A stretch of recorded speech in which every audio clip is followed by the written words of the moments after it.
Hello, to activate pairing mode on XIAOMI Buds 5, first of all, start by inputting left and the right earbud inside the case, open this case, and you have to be sure that you have enough battery and inside the charging case. So as most cases, this indicator will start blinking automatically when you simply open it like this.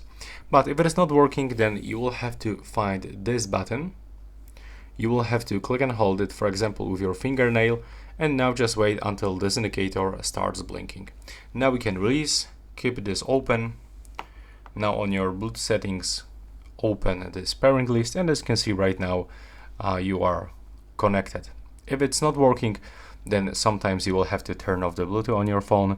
Sometimes you will have to basically restart your phone, and sometimes you have to basically turn off this case, close this case, open it, and enter with this power button, with this pairing button, to the pairing mode one more time. So this is it, few tips for you. Thanks for watching.